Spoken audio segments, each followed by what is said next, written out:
Again. Good afternoon. I'm starting the St. Louis Commission on Disability meeting.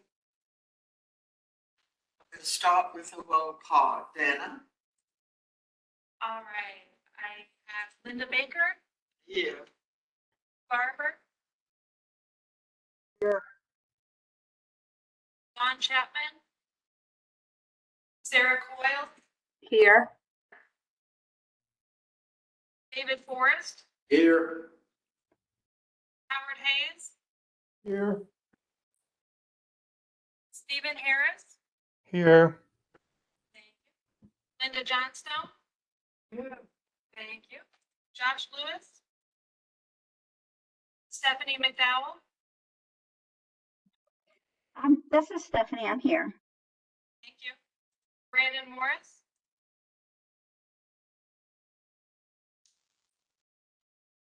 Sue Organ, Here. Cheryl Rose. Here. Wonderful. And then it looks like we also have in attendance Amy Ellis and Nora Newland. So we do have a forum.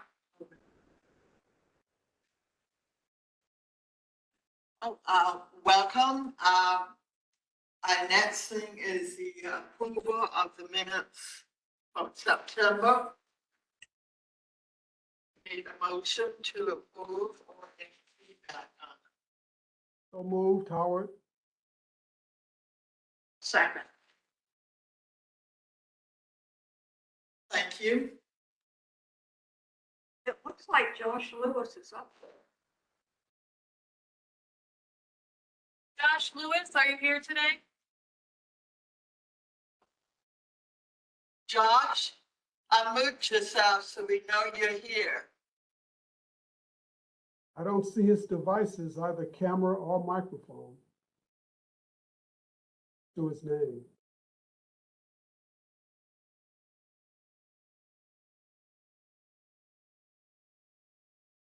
He doesn't have a.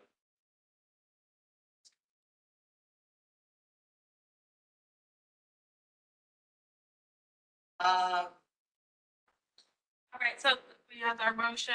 All in favor, respond aye. Aye. Aye. Aye. Aye. Wonderful. So the minutes are adopted. Next item is the chairperson's report. Yes. I have been in correspondence with Lisa Clancy, and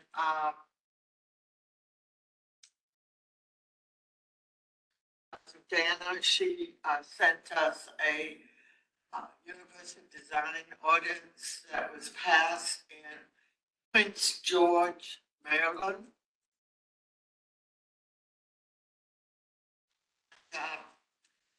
Wanted her to know about it, and her assistant, Fred, said they will try to schedule a meeting, so we're still waiting, for now. She did say that she will, share this with other council members, see if they thought this was doable. Well, I don't, when you sent this out, did you send it all out to the commission members, Dana? Did everyone get a copy of this? I don't have one. This is Howard. I think so. Okay. Dana could send you mine. And, it's very good. They watch. It's unique about it. They had a work group that helped implement it and work on it. I let share that information in a few minutes because she's been in contact with the people in Maryland. So that's it for my report. at the end of the meeting, we need to discuss. We need to have a draft of the annual report and go over it and review it. So by November, have a draft of that annual report, discuss it, and hopefully we can vote on it. And we also need to discuss, the 2024 meeting, 1 o'clock. Monday, is it? Second Monday of each month should be continued, or do we need 5? Seems like today, most people made it. I noticed that Don Chapman hasn't, attended a meeting for a while, so I will reach out to her. That ends my report. I go to the ADA coordinator report. This is Dana Lancaster. Just to give you guys a brief update of a couple of things I've been working on. I did share out in the employee newsletter for St. Louis County about National Disability Employment Awareness Month for the month of October. Information on how people can learn about this year's theme, advancing access and equality. And then also a 17-minute video from the Department of Justice about 10 employment myths that goes over just some myths that people might have about people with disabilities and having them as employees. I also want to let you guys know that I've been working with facilities of department to look at different items that Carol Flood, the previous ADA coordinator, had worked on with them, including disabled parking signs at the Shaw Garage in Clayton and the South County Government Center, as well as the council chambers are getting the finishing touches of those changes put on them still. And the county is also building 2 police precinct buildings, which I understand you all had a hand in providing feedback for. So I have been continuing to follow up with facilities on making sure that that is happening. I also wanted to mention that I met with the planning department. They let me know about that St. Louis County Age-Friendly Community Action Plan from 2015. I believe the Commission on Disabilities at that time was a contributor to that plan and had some action items. Planning department is going to be making a plan for all of St. Louis County, a comprehensive plan, which is called Project 2050. They define that comprehensive plan as a generational document that examines the relationship between land use, infrastructure, and community needs, and outlines vision and action for the future. So I spoke with the director, Jacob Trimble, who let me know that he absolutely wants the Commission on Disabilities to be participants if we're able to. So that would be something that we'll look forward to. They had an RFP out, so they're just finalizing the contract now. We'll be working with that. Again, it's called Project 2050. Just something to keep on our radar. So, is it a document right now that can be sent out to us and we can review? It's not at that point yet, but if you're interested in being able to collaborate with them, I know that they would Yes. welcome that. Particularly on the UD concept. Aging and disability kind of plays hand in hand with that UD, so that's something that needs to be build the infrastructure. Earlier, something came in. All right, I talked about the National Disability Employment Awareness Month. Then I talked about upgrades to St. Louis County facilities. Yes, the Disability Awareness Month. State of Missouri has a poster contest, and they just announced who is the winner for the National Disability Awareness Month, but it's for Missouri. So you might go to disability.mo.gov and click on Governor's Council. Should be there. Press release. Also, Awesome. Announced it, made a proclamation that this is National Disability Month in Missouri. I wonder if Paige, I mean, did you do proclamations? I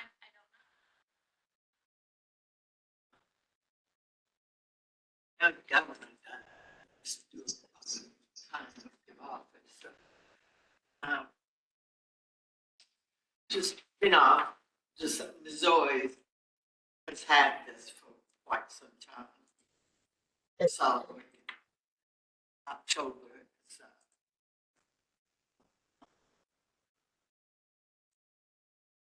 Knowing that we have our center as the next. It's actually a national employment month thing. Luke is trying to say something. Are you trying to say something?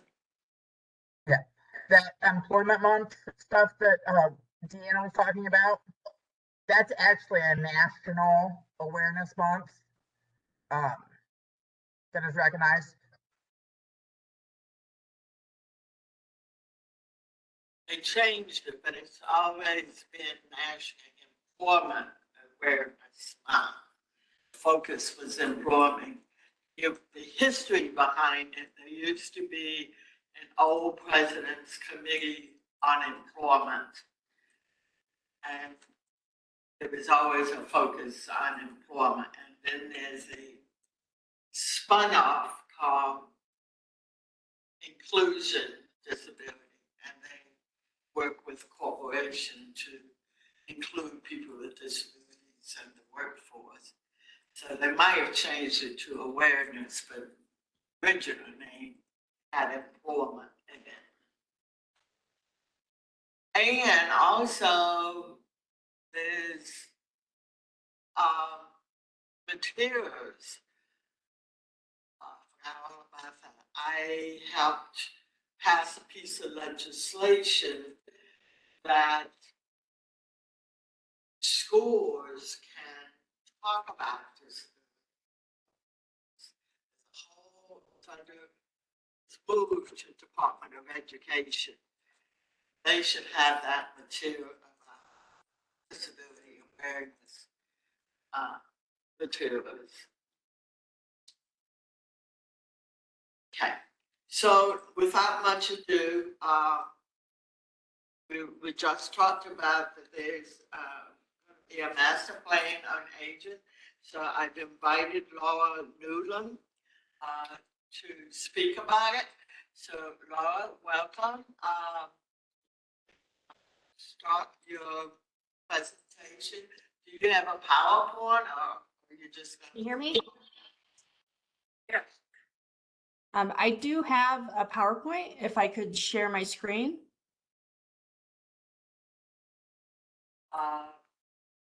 Something. Nora, Or I could just do it without and just email the deck after the meeting. Well, we have caption, and I don't want to lose the caption for a few people that depend on it, which includes me. If you're comfortable in reading your presenting with your PowerPoint, and then we can have an email to the commission members later.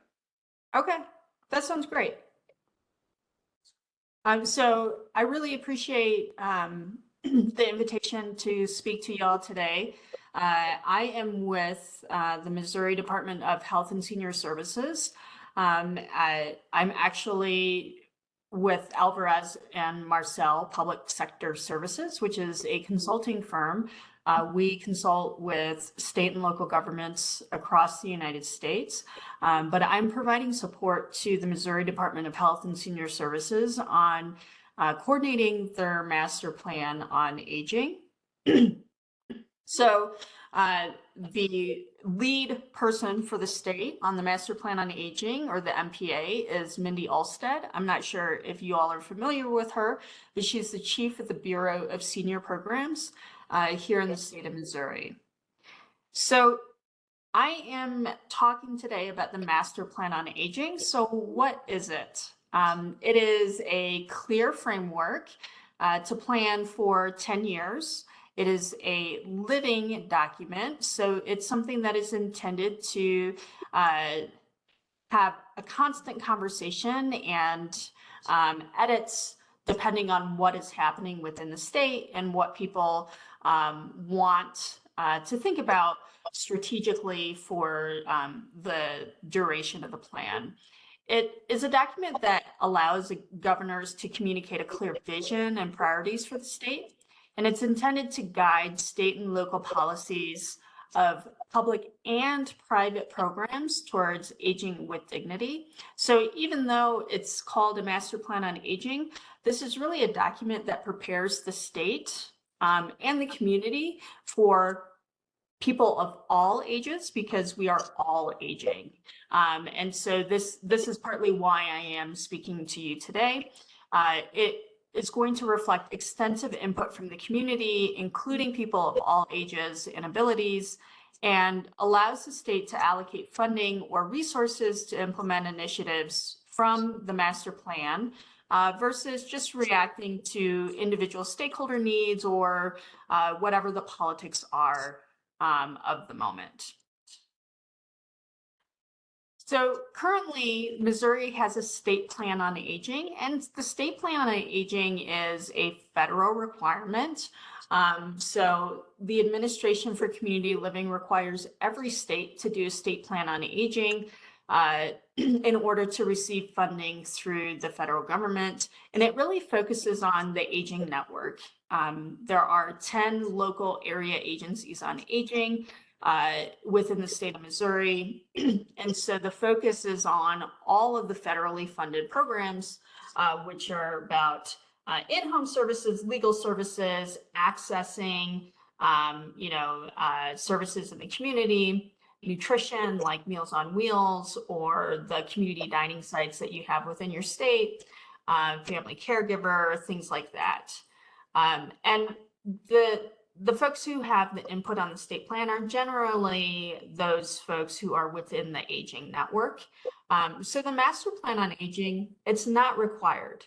There are only a handful of states who have an MPA, and it is intended to be a 10-year strategic visionary document, and it's a roadmap. It's a roadmap for the entire state, for all the state departments, for local governments, and for the community as a whole to work towards building a community where people can age with dignity.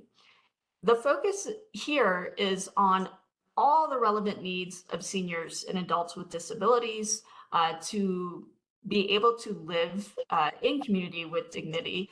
And so that means it's transportation, housing, mental health, substance abuse, aging with developmental disabilities, assistive technology, healthcare access, employment.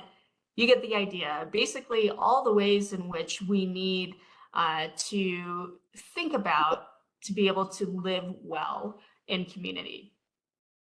So the coordination and input we're seeking is for all the providers within the state, including state departments, state and local governments, contractors, as well as community members and advocacy organizations. So in the state of Missouri, seniors age 60 and over make up more than 24% of the population. By 2034, seniors will make up more than 25% of Missouri's population. And for the first time, there's going to be more older adults than individuals younger than the age of 18.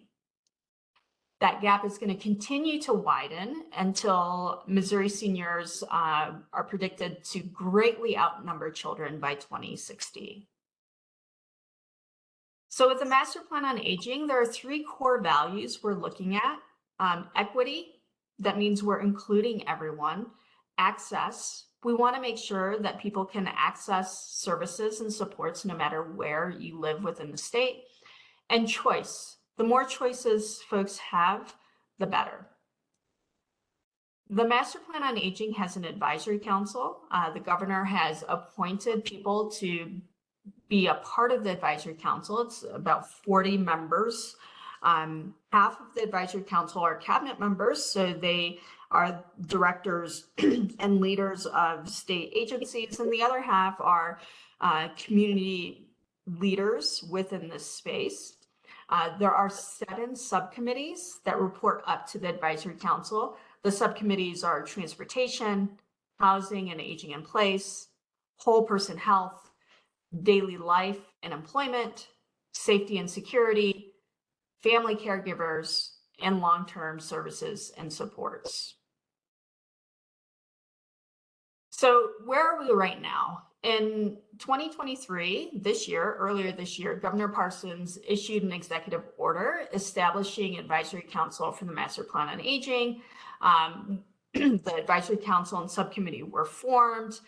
Currently, we're in process of scanning needs assessments that have already been done within the state, publicly available data, and the state is also going to be issuing a request for proposal to develop a survey that can be done throughout the state to get more feedback. So the purpose right now is to see what we can learn from what's already been done and what we still need to know in order to effectively craft a Master Plan on Aging. In 2024, the end of February, beginning of March, we're going to be hosting 10 in-person town halls, facilitated conversations with the community across the state about the Master Plan on Aging and get feedback on what it means to people in community about aging with dignity. Through that process, we'll be identifying current needs, prioritizing common themes, connecting needs to recommendations for future planning, and combining that with the survey results. In 2025, we're going to be drafting the actual Master Plan on Aging, consistent with what we learned in the stakeholder engagement, and have the data analysis and putting it all together. The final Master Plan on Aging will be submitted for the governor's signature at the end of 2025, and it will be for 2026 through 2035. The next advisory council meeting is October 20th from 10 to 12. They meet on a quarterly schedule, and you'll see that in the deck when I send it back to you. So that was a lot. That was just a general overview. I'm happy to take any questions at this time, or take any questions if folks have questions after they look at the deck, or have further conversations on this committee.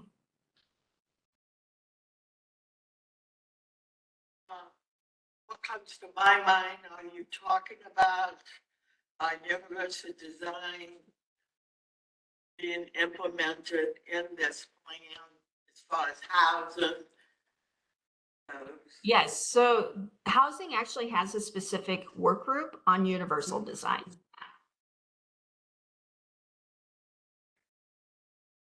To get us information as to who is on that work group? Yeah, I can look at the, I can pull the information on who is on there. If anyone is interested in joining, I'm happy to add you as well. This is just a plan. There's no teeth behind it. There's no,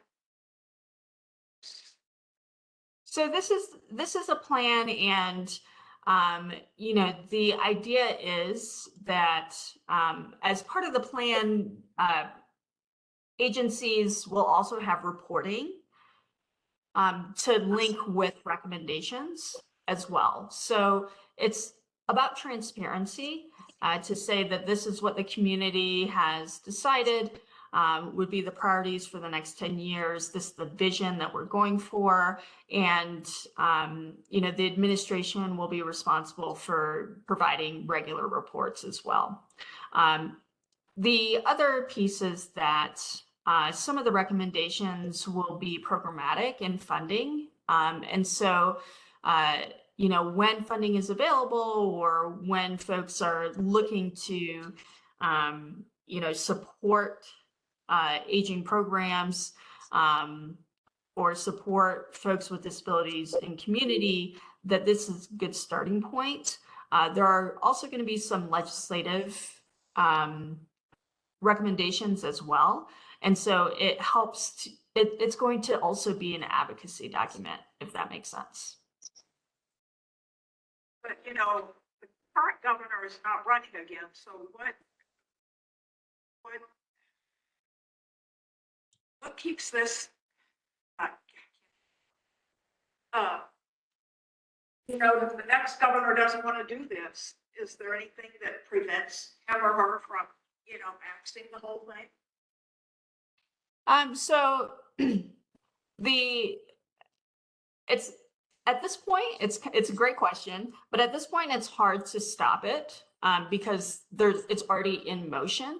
You know, we do know that there are going to be some political considerations, but from what we've experienced so far at all the different levels, from individuals who are interested in this, to providers, to advocates, to the legislature, to the cabinet, that folks are really actually interested in this and want to understand the process. And frankly, it is something that is politically very popular because every politician wants to be able to say that they care about folks who are aging and folks with disabilities. This is a pretty easy win for politicians. Okay, in your work group, do you have state representatives or state senators who are serving in the work group? So, and they're not turned down, that can be carried over to the next administration? We invited both parties from the Senate and from the House to participate in the advisory council. We do get a little bit of participation, but we're also going to work with them directly to get more engagement. I don't know how long you've worked in this capacity, but we had Governor Carnahan in the state of Missouri. He appointed the Homestead Commission so that people with disabilities could live in the community in the state of Missouri. And the commission members had state senators and state rep, as well as people who came from nonprofits that serve people with disabilities, as well as State Department representatives. So that's what I'm looking at. Work group, you can extend your invitation and they may or may not come, but is this work group, is this just a work group or a commission?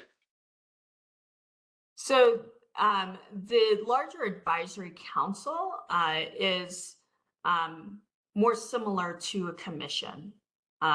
They are appointed by the governor and tasked with developing the master plan on aging by the end of 2025. So, one of the things that we want to make sure we're doing is not duplicating efforts, because there are a lot of good things that are already happening in the state, and great things that organizations and groups like yourself are actively working towards. And so that is partly why we're doing outreach like this, to make sure that we're capturing the work that's already been happening and be able to, reference it and support it within the master plan on aging.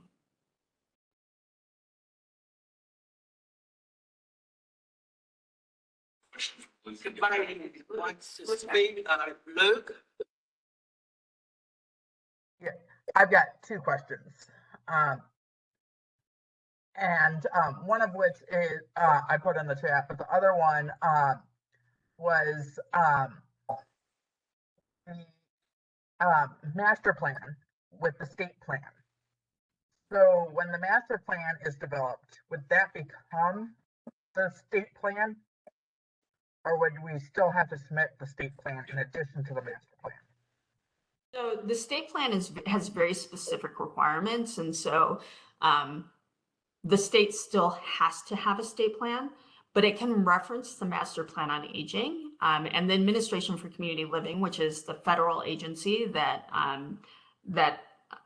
distributes the funding for Older Americans Act funds, is actually very supportive and excited for states to have master plans on aging. And then Luke, I think I see the other question that you put in the chat when talking about community settings. Are we talking about stay at their own home settings? So yes, definitely that is a big focus of the master plan on aging. And there will be a component that talks about, non-community settings, so more institutional settings like nursing facilities and other long-term care facilities, because that is part of, choice for a lot of folks in the state.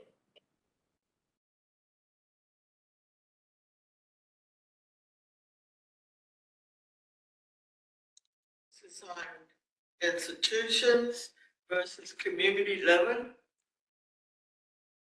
No, it's not. It's not versus. The focus is primarily on community settings, but there will be a mention on institutions within the long-term services and supports subcommittee, because institutions are part of long-term services and supports.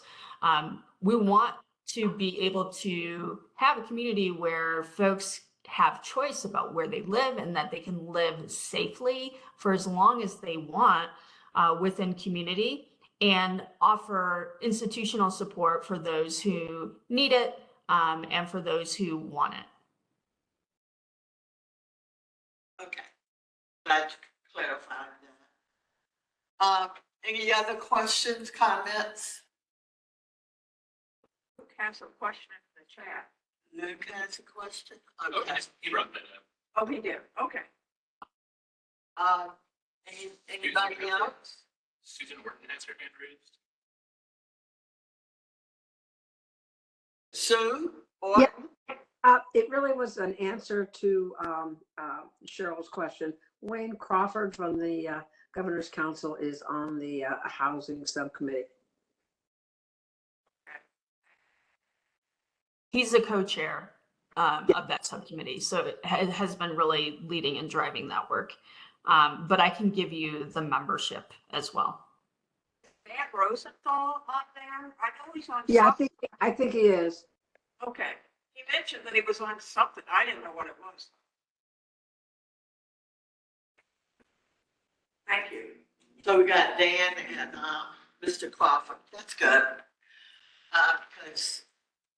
Well, thank you. If there's not any more questions or comments from the commission members,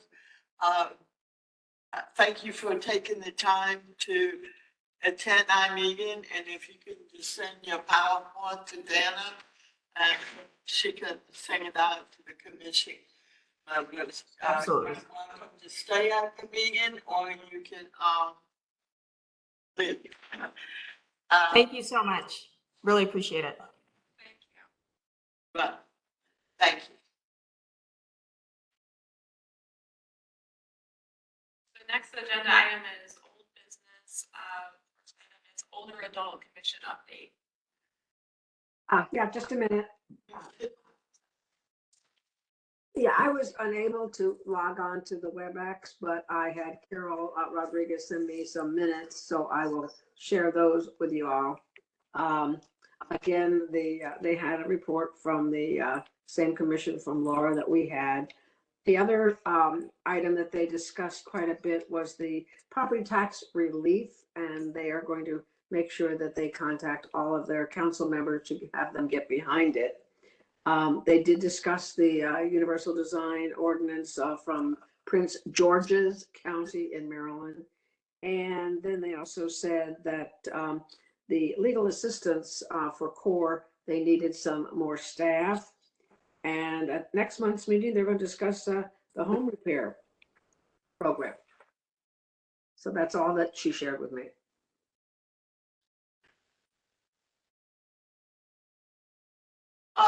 The property tax relief, they have a draft of what this is gonna look like, or?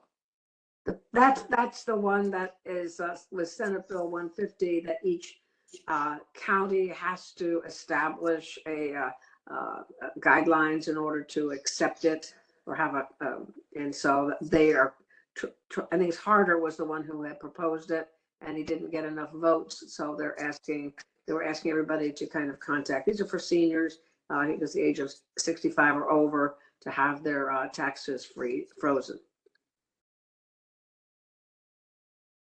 And are they supporting a bill that covers frozen taxes for everyone? Or are they looking at? No, they're looking at specifically the one for the older adults. No, I know that, but for all older adults, regardless of income? I do not know exactly what the county council's proposal was. I'm sorry. Okay. Thanks, Sue. I'll check into it. Is anybody in that commission? I know the state of Florida has a homestead tax exemption. Someone recently told me the first $60,000 of your home is tax-free regardless of your income. No, Linda, this is in relation to the Senate Bill 150 that was signed, and it required each county to pass a specific ordinance or proposal for approval. And I'm not sure exactly what the criteria are, except that when it was proposed in St. Louis County, it did not pass because they felt it still needed to be tweaked. And so that's what they're back at the county council meeting. I think they had a meeting last week, but I don't know the status of the report, but I can find out. So in other words, does each county have to come up with their own language of what that looks like? Or is there language in the Senate bill that can be adopted by the county? I don't think so. I think it really has to do with the structure of it. I don't think I mean, it's based on Senate Bill 150.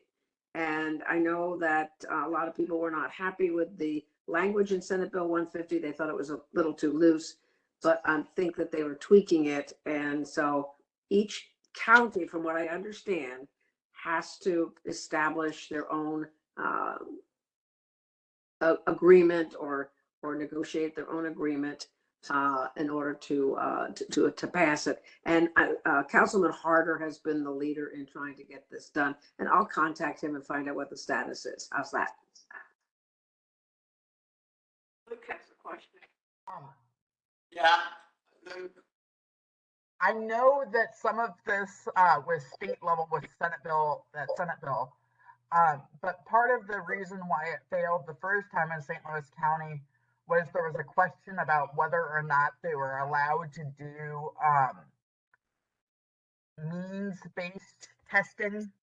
Yeah, you're right, Luke. Requirements. You're right. You're right, Luke. I think that is something that they are going to. Yeah. And because of this question of whether or not they were allowed to do an income-based means testing or income asset-based means testing, the county did not pass it because they were trying to get guidance from the state on that. They were trying to check the language of that Senate bill because there's some requirements in that Senate bill for some of the stuff, but then there's also flexibility for each individual county. Yeah.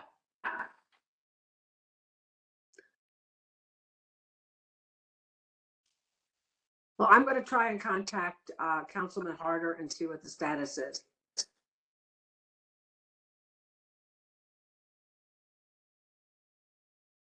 Thank you, Sue. Any questions or comment for Sue's report? Just an update for your report, Sue. This is Howard. Yeah. New positions for the legal coordinators for CORE should be closing. They've been posted. They should be closing this week.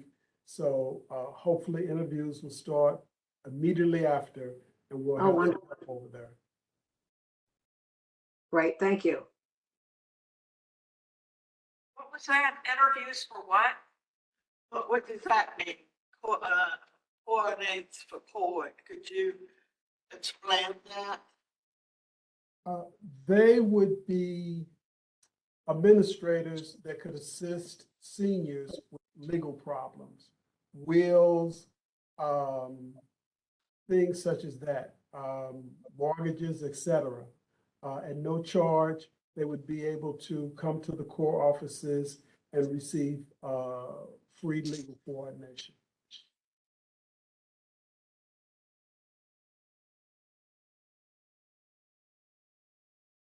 So again, at least 2 positions have been posted, and they should close this week, and interviews will start soon.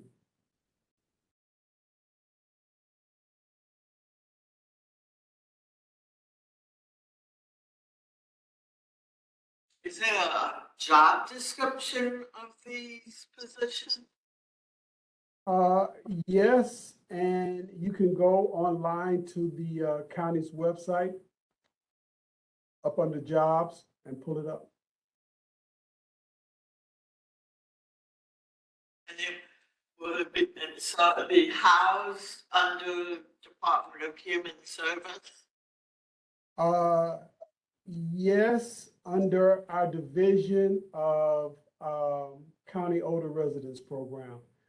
Many of you know Susan. She's acting as the director of the Office of Community and Family Services, and CORE is one of its subsections.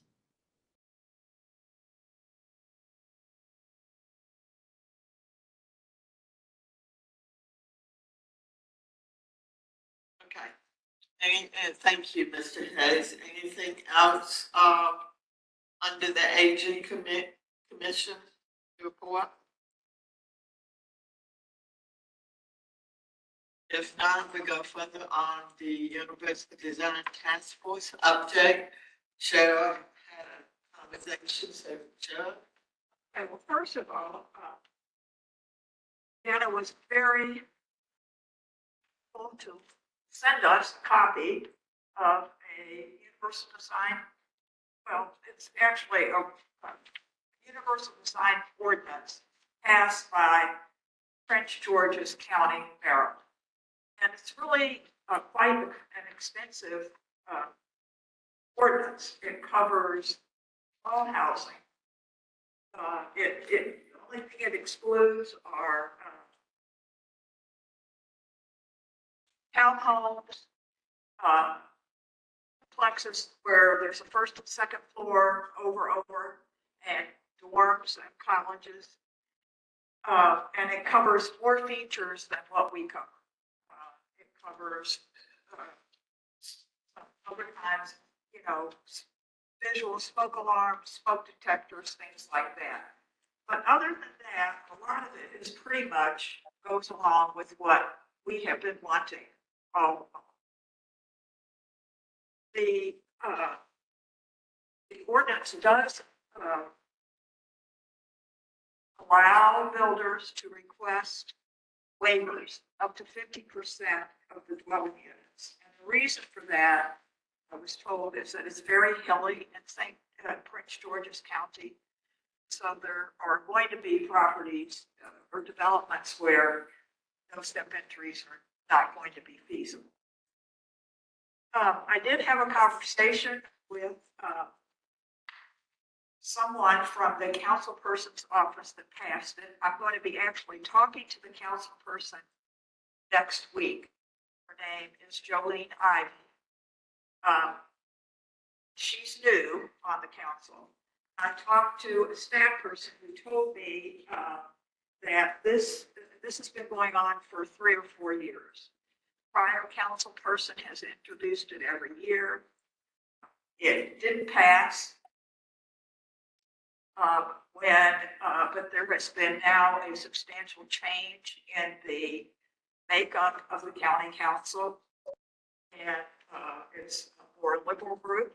It's the progressive group is the word that he used.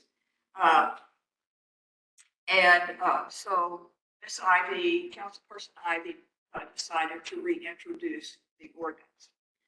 The ordinance will go into effect in 2026. And well, first of all, 2 things. He said that she got, Councilperson Ivy got, there's 11 members on their council. She got 7 of them to support this ordinance. And of course, that meant that the home builders sort of saw that they were writing so much support on the council. He also said one of the things that one of the keys to getting this passed was that the ordinance includes the establishment of a universal design implementation work group.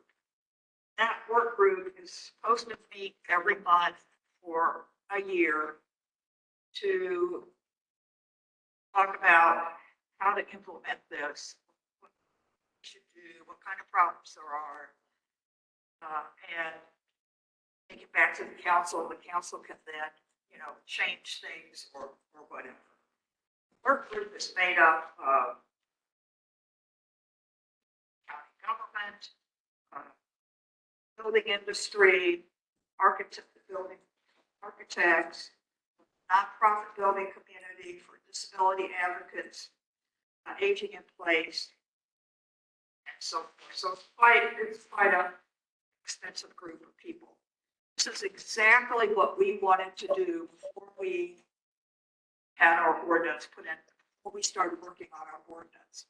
We asked the Committee on Disabilities, County Council to establish this. It never went anywhere. We didn't really push it either after. But at any rate, the ordinance that's been voted on and passed may of course not ultimately be what is put into place once this work group gets going. But I think it's a really good roadmap for us to use. And Lisa said that she is going to submit the ordinance to the county counselor's office and see what they think about it. So that's kind of where we are. If you haven't received a copy of this, then I will send it out to everyone so you can take a look at it. And I want to know, are there any questions that you all would like me to explore with the council person when I meet with her next week? If you can't think of any now. This is Howard. I have to read it first. Yeah. email me so that, you know, I can prepare some good questions for her. For me, I want to just find out the process they went through. That's the main thing I want to find out. Exactly what process did they use? I know that she had some meetings with builders. I just want to kind of find out that background. I'm sure there are other questions, and if you all would email me, that would be very useful.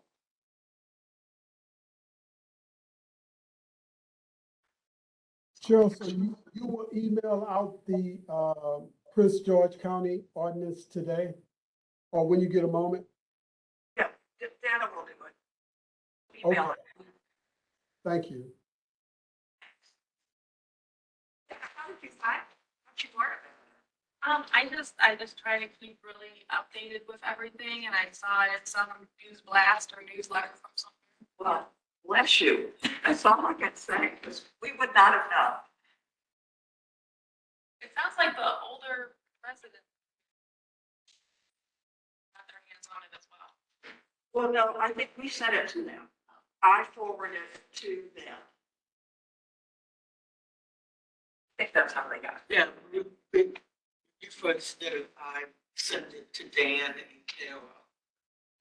No. So, okay, if you had some good questions you want, Shara to ask the, Maryland Prince George council person, this would be the time to do it, so, everyone's got Cheryl's email. If you don't, you can email it to Dana, and Dana can forward it to Cheryl. I would like to know how they work with the Home Builders Association. Actually, Sue Orton, you used to live in Prince George. Is that part of Baltimore? No, it's closer to Washington DC, near the University of Maryland. Oh, my niece went there. It's closer to Washington DC. I'm not sure whether Silver Spring is in that. I know when we lived there, it was right close to the University of Maryland. So it's in the area of Bethesda and Silver Springs. I'm sorry, what? It's in the area of Bethesda and Silver Springs, Maryland. Is that part of St. George?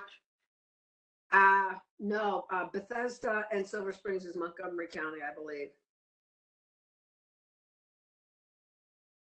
Prince George's County, St. George's County is kind of rural, if I remember correctly, but you know, it's been a long time since I've been there. I just know the University of Maryland was in that county. Okay. All right. Well, please submit your questions. It'd be interesting to see what feedback Cheryl will get from the council person, especially with working with the Home Builders Association and how we can apply this to St. Louis County. Cheryl, Yeah. one thought that I had would be to see what the price range and the types of homes that they were building in that area. And also, how did they convince the Home Builders Association, if it wasn't with that monthly gathering that they, you know, would get together and talk, but how they convinced them finally to go along with this? I will ask that. I do know from what the guy I spoke to said was when this got the support of that many council people, they sort of saw the writing on the wall. And he thinks that in these monthly meetings that the HBA is going to provide, they think that they still have some, you know, their voice is still being heard. So he said price range and what else? The types of homes they were building. What types of homes? Okay. Yeah. Because a lot of the housing in Maryland is There's what a I, waiver in the ordinance about townhomes and duplexes. So, by the way, if you build a townhome, you don't have to comply. So, and I know townhomes are very popular in that area. yeah, row houses. They're called row houses, Linda. houses. Okay. I'll put that down, Sue. Thank you. You're welcome. Okay, thank you. We're moving on to new business. Last month, we had, someone on public comment and we were not aware of it. So after much thought, Dana spoke with a legal person, Noah, and, so she's got some language, so if I can find the language. Do you have the language? Can you read it so it can be on the caption? Members of the public may register to provide public comment via video conference before the Disability Commission by calling me, 314-615-1796.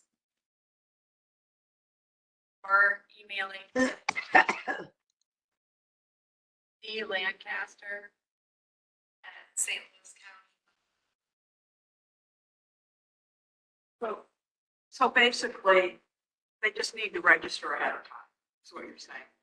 It's the bottom line. Well, requested it. It's not a requirement, but it's a request. Should I continue? Oh, I'm sorry. At least 2 hours prior to the meeting's published start time. Members of the public who attend the meeting in person and wish to provide public comment may register anytime prior to the start of the meeting by signing up in person on the form provided by staff. Comments will be summarized in the meeting minutes. So just briefly to summarize that, asking to send it in advance up to 2 hours before to register in person. That's good. I like that because then we know who they are. One thing, we didn't know who this person was. Not that we need to know everything about that person, but just who are you and who do you represent? You know, they may represent an agency, they may represent themselves. And to let them know, trying to, Sue, do you recall when the Governor's Council on Disability had a public comment? Did we give so many minutes? It seems like we gave them, you only allowed to talk 10 minutes or whatever that was. I believe that they have a requirement. Again, it was registration and there was a time limit, but I'm not sure exactly what it is. But I do know they have to register ahead of time. Did you discuss the time limit with legal? That's kind of makes sense. County council requires a time limit. Because we don't want them to realize this is not, some people it's expression of their frustration with whatever they're dealing with. But we're not here to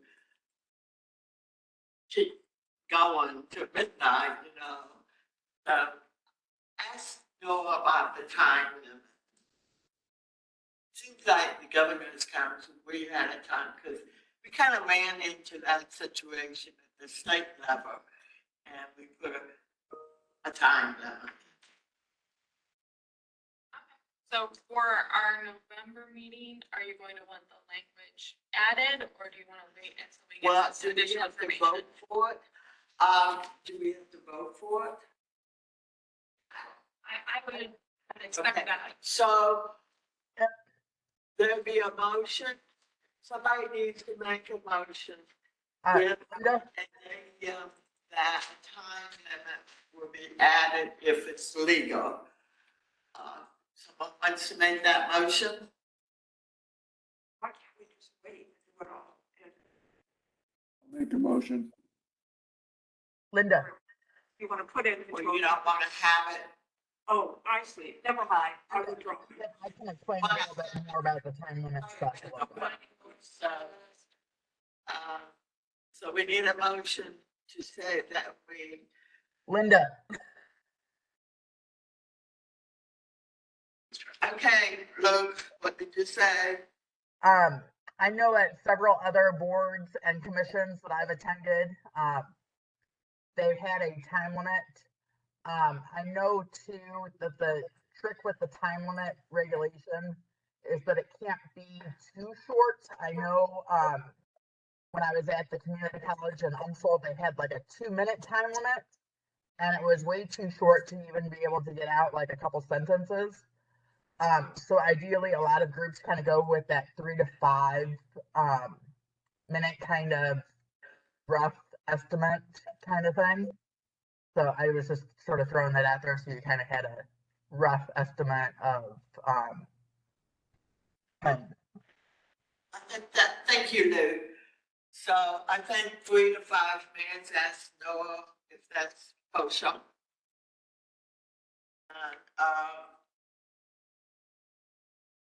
So I would like to see this, prior to I know I what get you. I so who would like to make the motion to accept it as it is with a day that we will ask legal about the time limit? Josh did. Oh, Josh. Hi, Josh. Okay. Welcome back. It's good to see you. So you want to make the motion, Josh? Yeah, for 3 to 5 minutes. I think that ought to be fine.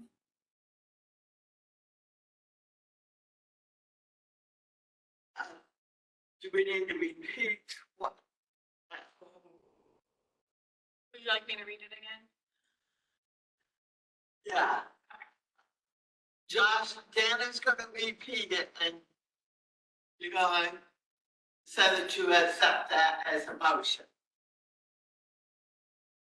Members of the public may register to provide public comment via video conference before the Disability Commission by calling or emailing at least 2 hours prior to the meeting's published start time. Members of the public who attend the meeting in person and wish to provide public comment may register anytime prior to the start of the meeting by signing up in person on the form provided by staff. Comments will be summarized in the meeting minutes.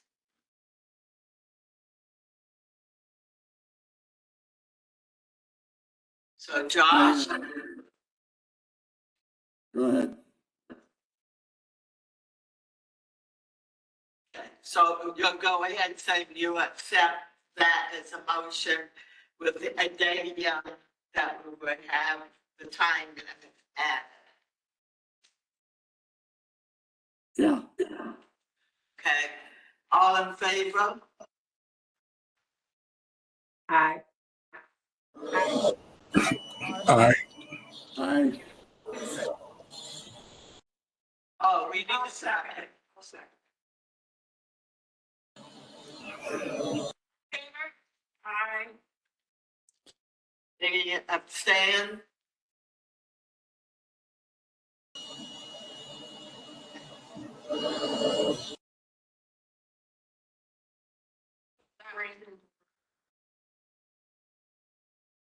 So there's no nays, everyone in favor? Thank you. Now we have public comment. Anyone here for public comment? I have or do something to bring up under the business. Cheryl has something under new business. I recently was in London with my husband and son, who you all know is in a wheelchair. And every single black cab in London is wheelchair accessible. And I just think that it's so unreasonable that we do not have wheelchair accessible transportation in St. Louis. I looked on our transportation matrix, and Stephanie, if you're still here, maybe you can correct me, but the only thing I see that's non-medical transportation is a cab company that, something that operates in North County. So it doesn't cover all of St. Louis County. I looked on the Taxi Cab Commission's website, and there's two of them. I don't know, one's for the city and one's for the metropolitan area. I'm not sure. But one of them lists a best taxi as being the accessible taxi, and that's no longer in business. The other one lists three possible places. I wanted to call them before the meeting. I didn't have a chance to. But other stuff I've seen on the internet is from people complaining that they'll call cab companies, they'll say they have wheelchair accessible transportation, but they don't, or no one ever shows up. And I just wonder if the commission can letter, or can we go to the meeting? I don't know if that's a proper function for our commission to do. That's what I wanted to know. Glad you brought that up, Cheryl, because I ran into Chris Worth. Some of you may know who Chris Worth is. He's another advocate out there. I submitted his information to be part of the Taxi Cab Commission, and they never got back with him. So what I'm thinking is a letter needs to go to County Executive Page to say that we offer a candidate to the Taxi Cab Commission, and there's no reply. Plus, it's a shame that we don't have accessible taxis that can take a wheelchair. Wheelchair accessible, that's the word you're looking for. Wheelchair accessible, okay. So I could write a letter to Paige, but I need to know who's the guy appoints. Paige appoints him, but he's got a specific person. I lost his name. Person over boards and commissions is Matthew McCall.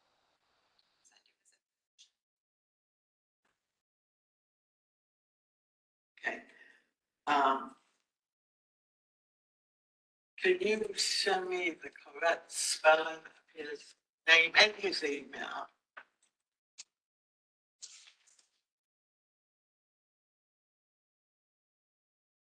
So, somebody have a question? Well, I'm willing to contact the taxi commission as a private citizen, but I just wonder, what your plan, Linda, sounds good. I just didn't know how our commission could, if we as a commission could do something, and I think your letter to Dr. Page. Yeah, I was gonna alert to Dr. Page and make sure this Matthew met. I was glad too. Yes. Stan Lancaster, I wanted to comment, I believe that the commissioner on the disabled in St. City was signing on to a letter from various cities throughout the nation on this topic. So when I Well, consider I could get my contacting them. signature, but I didn't know if I'm allowed to. I need to find out if it's okay for me to do that. That's a legal question. I'll contact David. Could contact David too, but okay. It just so infuriated me that it was so easy to get around London in a wheelchair. And in St. Louis, it's just impossible. Carol, Yeah. part of the reason London is so accessible compared to sort of the United States has to do with the fact that in Parliament, um, they actually have laws on the books that are actually more comprehensive.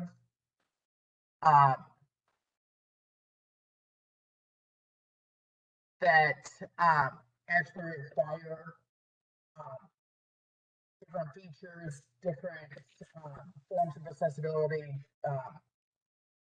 that is virtually like our ADA 504 plan, but they're on steroids in the UK based on the way that Parliament has codified their ordinances, resolutions, and policy. And so this also gets a little bit into sort of the international relations, but it's partly because the way that the policy and procedure was written that sort of dictated that they, when they implemented these things, and how they rolled it out, that allowed it to occur in the way that it does, that makes that region of the world as accessible as it does. Well, it's interesting that while it was really easy to get a taxi, there were many restaurants near our hotel that were not accessible and did not have any kind of ramp or any way for a person with disability to get into them. So I don't know, what the deal is. I just know that every single black cab there is accessible, and it is really wonderful to be able to get transportation there.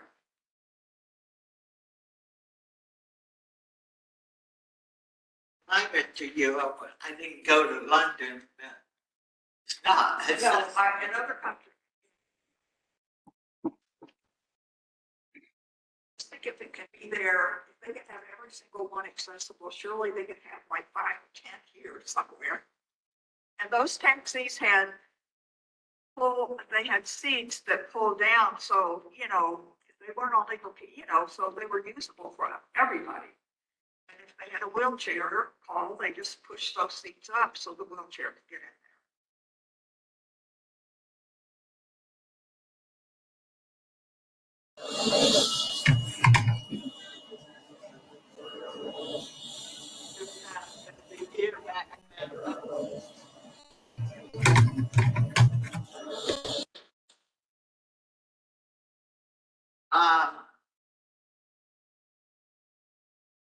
So if someone who did not need a wheelchair, can anybody use those cabs? Oh, yeah, everybody uses those cabs.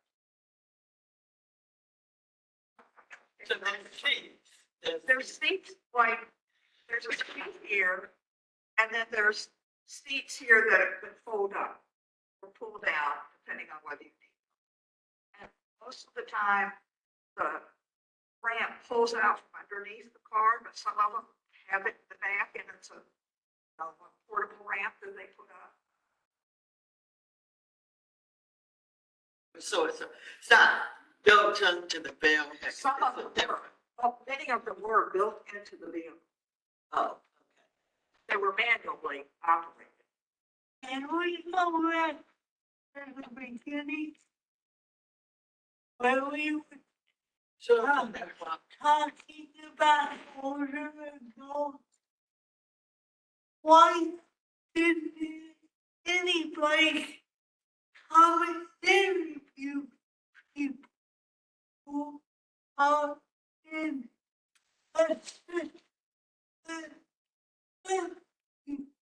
to find out what we need. If we have a good group of human research, we have a lot of adults with disabilities who are aging, but they're aging very fast because we need more assistance than they realize, and they're not getting what they really need. Assistance because nobody understands what we need. Why they do that? Very good, Linda. If Dana could share Laura Newland, her contact information, if you can email her your concern about that and find out who you contact in this working group. I would like to know who finds the names, the group.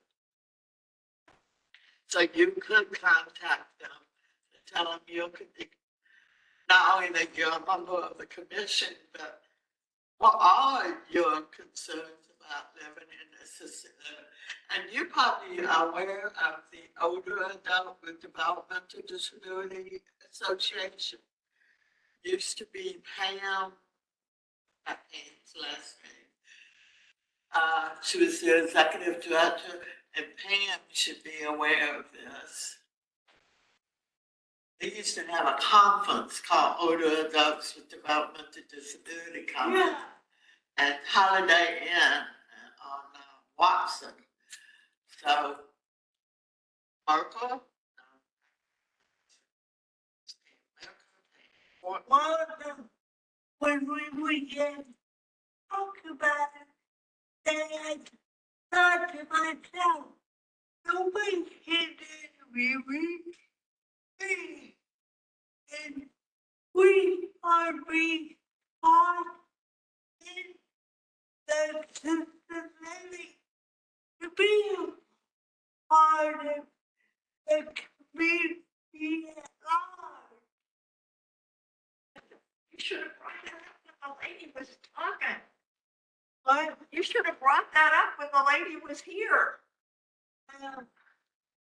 Yes, but now you should have. So the main thing is get that information to Laura and find out who complies is that good. So if you have her contact information, share that. And there may be other commission members that want to relay some information as well.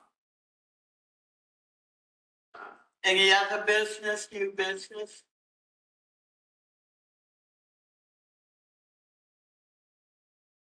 Okay, shall we go to public comment? Do we have anyone for public comment today?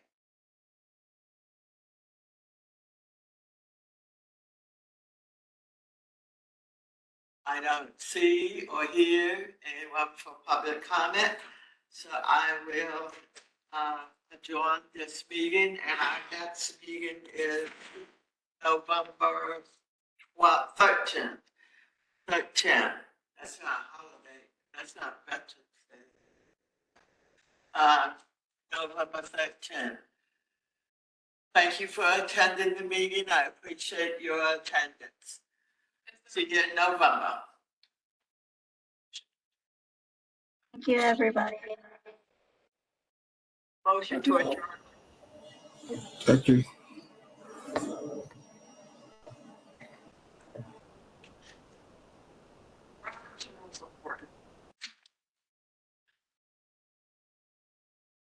Second.